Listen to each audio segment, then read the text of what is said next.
Assalamualaikum warahmatullahi wabarakatuh. Alhamdulillahirabbil alamin.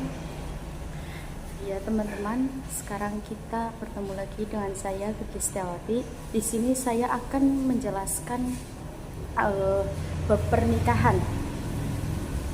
Bab pernikahan dalam Islam ya tentunya. Jadi sebagai agama yang fitrah ini, agama Islam, Allah Subhanahu wa Ta'ala telah menetapkan umatnya, telah menentukan umatnya untuk menjalin hubungan sesama manusia. Itu sudah ada tata caranya, sudah ada peraturannya. Maka kita tidak boleh sewenang-wenang kita menjalankan hubungan itu dengan dengan sia-sia ataupun dengan untuk menipu ataupun lain sebagainya. Jadi dalam hubungan perkawinan atau pernikahan kita harus menjalaninya dengan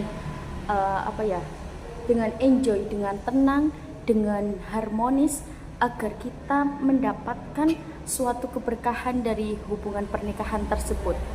Lalu pernikahan itu adalah suatu karunia Allah Subhanahu wa Ta'ala. Maka kita jangan sekali-kali kita pernah meremehkan hubungan pernikahan tersebut, karena itu akan itu suatu hal yang diinginkan seseorang itu, semua orang itu hanya satu kali dalam seumur hidupnya. Maka kita tidak boleh meremehkannya, apalagi kita buat bercandaan atau lain sebagainya. Islam juga menganjurkan kepada seluruh umatnya agar menikah, karena di dalam pernikahan itu mengandung pengaruh yang baik, pengaruh yang yang sangat mempunyai nilai-nilai yang baik bagi yang melakukannya. Lalu pernikahan juga media terbaik untuk kita menyalurkan hasrat naluri kita kepada kepada pasangan kita dengan jalan yang baik, dengan cara yang sah, dan cara yang menurut tuntunan syariat Islam. Dan pernikahan juga adalah wadah bagi kita untuk menjalin hubungan itu dengan harmonis, dengan kasih sayang, dengan cinta dan sebagainya. Lalu perjalanan rumah tangga itu sebenarnya kalau kita mau tahu adalah hal yang sangat sulit, karena bisa saja di dalam suatu hubungan pernikahan atau rumah tangga kita itu akan merasakan berbagai masalah, berbagai cobaan yang belum tahu kita rasakan seperti sekarang, mungkin karena laki-lakinya, mungkin karena perempuannya dan lain sebagainya. Dan manusia pilihan Allah Subhanahu wa Ta'ala yang telah dipilih oleh Allah Subhanahu wa Ta'ala memiliki peradaban yang tinggi, maka kita harus menjaga keberlangsungan hidup tersebut dengan baik, dengan dasar syariat Islam, sehingga mencetak generasi-generasi yang lebih baik dari kita.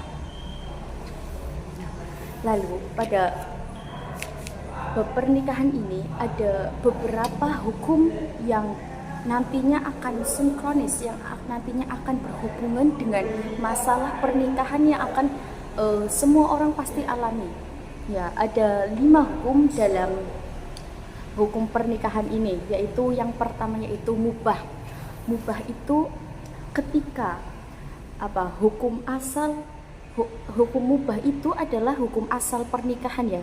Jadi ketika hukum ini berlaku kepada seseorang yang tidak terdesak oleh alasan-alasan tertentu seperti dijodohkan, yang tidak mewajibkannya, maksudnya tidak dijodohkan, tidak sedang dikekang, tidak sedang terlilit utang atau sebagainya. Yang kedua yaitu sunnah. Hukum ini berlaku untuk orang yang memiliki bekal untuk hidup berkeluarga, namun dia memiliki mempunyai kelebihan jasmani dan rohani untuk menyongsong mendorong kehidupan berumah tangga bersama. Yang ketiga yaitu wajib. Kenapa wajib? Karena Hukum ini berlaku ketika orang yang telah mencapai naluri kedewasaannya itu sudah pas, atau dia sudah mampu nantinya untuk untuk menafkahi istrinya, untuk menafkahi anaknya dengan berkecukupan, insya Allah, dengan dengan berlebih ya tidak apa-apa, sesuai kemampuan sang suami. Intinya itu sudah memiliki kedewasaan yang mampu untuk mengatasi masalah yang akan datang. Dia laki-laki sebagai imam dalam rumah tangga, dia akan selalu berpikir positif untuk meluruskan segala ancaman yang ada di dalam rumah tangga atau musibah-musibah yang tertimpa. Dia akan mendorong istrinya untuk selalu bersabar dalam menjalani hal pernikahan tersebut. Dan yang keempat yaitu makruh. Kenapa bisa dibilang makruh? Karena hal ini itu berpapasan untuk seseorang yang belum mempunyai bekal, atau belum bekerja, ataupun dia itu hanya pengangguran saja, tapi dia itu mampu dalam hal jasmani dan rohani. Untuk seorang yang makro itu disarankan menurut hadis-hadis yang telah dibaca, bahwa ketika orang itu makro untuk menikah itu disarankan untuk berpuasa, karena puasa itu akan menjadikan untuk menjadikan kita lebih tenang, kita tidak terbawa oleh arus yang nantinya mengundang syahwat atau perzinaan yang lain.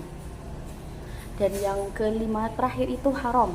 Haram ini berlaku untuk seseorang ketika menjalani pernikahan itu dengan niat untuk untuk memeras, untuk memeras wanitanya, karena wanita itu orang kaya, ataupun hanya untuk menyakitinya, ataupun hanya untuk balas dendam karena dia sudah merasa sakit hati pelampiasannya kepada wanita tersebut.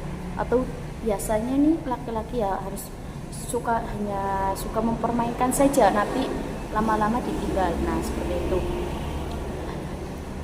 Jadi kita harus pintar-pintar dalam memilih istri maupun suami. Yang suami memilih istri yang baik, dan istri harus memilih suami untuk panutan hidupnya yang baik juga. Dan yang kedua yaitu meminang atau khitbah ya. Khitbah meminang itu adalah permintaan seorang laki-laki kepada perempuan untuk dijadikan istrinya, untuk dijadikan pendamping hidupnya dengan cara syariat yang telah ditentukan. Pada hal tersebut, permasalahan khitbah juga telah disebutkan dalam surat Al-Baqarah ayat 235 yang berbunyi, wala junaha alaikum fima a'udtum bihi min khitbatin nisa'i aw aknantum fi anfusikum. Ya. Dan tidak ada dosa bagimu meminang perempuan itu dengan sindiran, atau kamu menyembunyikan keinginanmu dalam hati. Jadi kita tidak boleh melakukan hubungan itu dengan adanya kebohongan. Kita harus saling jujur terhadap istri kita harus saling jujur terhadap suami kita, karena nantinya kita itu akan hidup bebarengan, kita akan sinkronis, kita akan menjalani hubungan sampai memiliki keturunan yang insya Allah akan menjadi panutan selanjutnya kita yang akan lebih baik lagi.